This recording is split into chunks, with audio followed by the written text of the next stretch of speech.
torn by invisible lines. Lines that divide families, neighbors, and once shared dreams. The pursuit of peace, shattered by borders drawn not by unity or humanity interests, but by conflict, ego, and greed.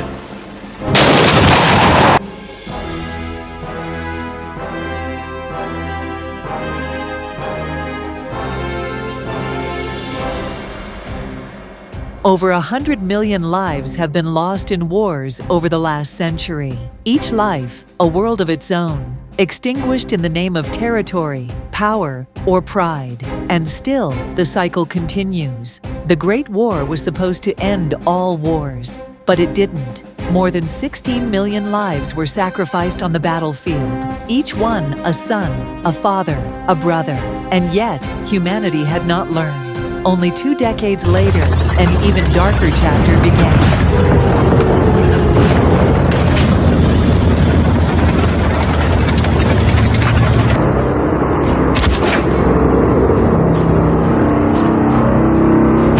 World War II, 75 million lives lost. Fathers, mothers, children, gone in the blink of an eye. The horrors of war are etched into history, sometimes triggered by single, devastating moments. One such moment occurred on December 7, 1941, when the Japanese attack on Pearl Harbor shook the United States. The quiet calm of a Sunday morning was shattered by the thunder of bombs, pulling America into the global conflict of World War II.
The aftermath was swift and brutal, as the Pacific Ocean became a theater of relentless battles between nations. But Pearl Harbor was only the beginning of a chain of events that culminated in one of the darkest chapters of human history. Fast forward to August 6, 1945, Hiroshima. In retaliation, the United States dropped the first atomic bomb, a force so incomprehensible that it vaporized the city in seconds. Over 140,000 lives were lost, not just in an instant, but in the slow suffering that followed from radiation. The bombing of Hiroshima was seen by some as a necessary response to Pearl Harbor, a swift end to the war, but in unleashing such unimaginable destruction, it revealed a deeper truth about human conflict. Once nations are locked in power struggles and consumed by egos, the path forward leads only to endless cycles of violence, with no return to peace. A short time ago, an American airplane dropped one bomb on Hiroshima and destroyed its usefulness to the enemy. That bomb has more power than 20,000 tons of TNT. The Japanese began the war from the air at Pearl Harbor. they have been repaid manyfold, and the end is not yet. With this bomb, we have now added a new and revolutionary increase in destruction to supplement the growing power of our armed forces. Peace did not come, even after such horror. Instead, humanity built more weapons, more bombs, and turned entire regions into battlegrounds once again. War is not always fought between distant enemies. Too often, it is neighbors, people who once lived side by side, who turn against each other. Look at India and Pakistan, two nations born from the same land, but divided by a border drawn in blood. Since their separation in 1947, they have fought 4 wars.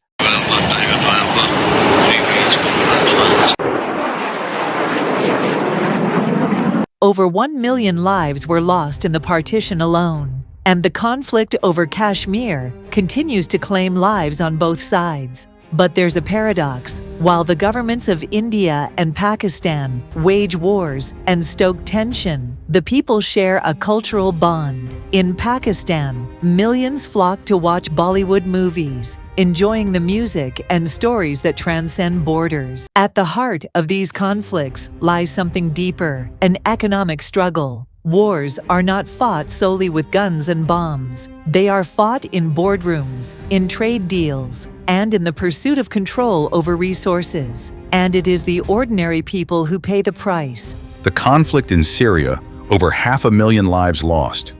Not because of religious differences, but for power, for oil, for influence.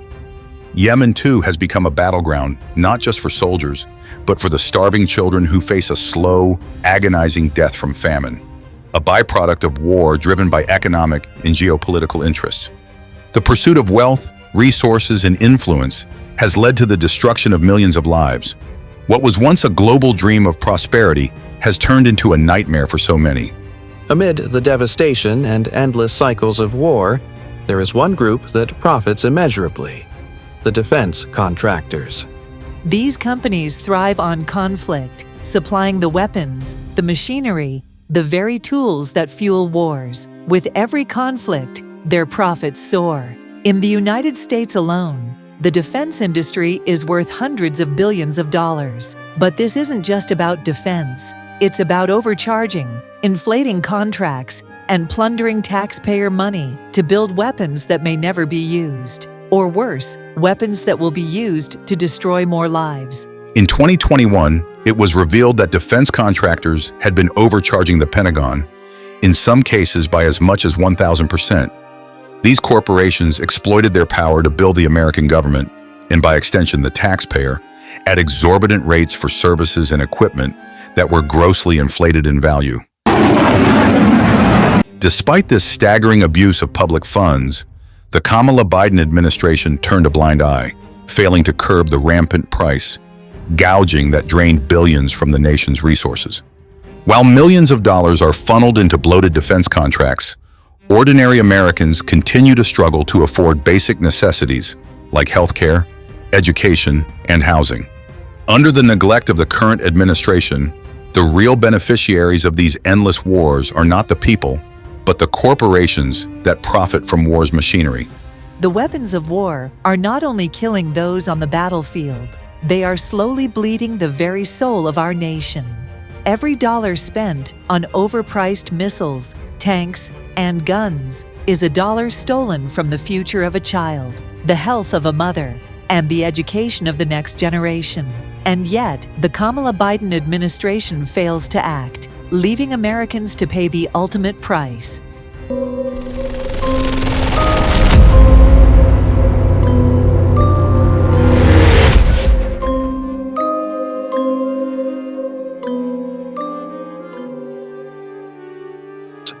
Conflicts, once local, now draw in superpowers, each with their own agenda. Wherever we look, we see conflict: wars over land, wars over power, and wars over resources. No matter how advanced our technology becomes, no matter how interconnected our world grows, the divisions between us remain. And with each war, another generation grows up in fear, not hope, Every life lost in war is a future stolen. Every child who grows up in fear is a dream shattered. The cost of war is not measured in dollars or land. It is measured in the human spirit that we lose, piece by piece, with every conflict. In times of global conflict, the world has often looked to America for leadership, just as in the movie Independence Day, where America united nations to fight a common enemy and bring about peace. Today, as the American people prepare to elect the leader of the free world, they must recognize that only Donald J. Trump holds the vision and strength to elevate America once again to its rightful role as the global peacemaker. He alone has the potential to end pointless wars, refocus on the welfare of Americans, and champion the collective good of nations worldwide. With leadership grounded in strength and mutual respect, Trump can restore the glory and honor of the United States, making it once more a beacon of hope and peace. Without this kind of leadership, without a Trump-led government, the world risks spiraling further into chaos and endless conflict, with no return to peace. Words should have new meaning for all of us today. We can't be consumed by our petty differences anymore. We will be united in our common interest. Perhaps it's fate that today is the 4th of July, and you will once again be fighting for our freedom. Not from tyranny, oppression, or persecution, but from annihilation. We're fighting for our right to live, to exist. And should we win the day, the 4th of July will no longer be known as an American holiday, but as the day when the world declared in one voice, we will not go quietly into the night. We will not vanish without a fight. We're going to live on. We're going to survive. Today, we celebrate our Independence Day.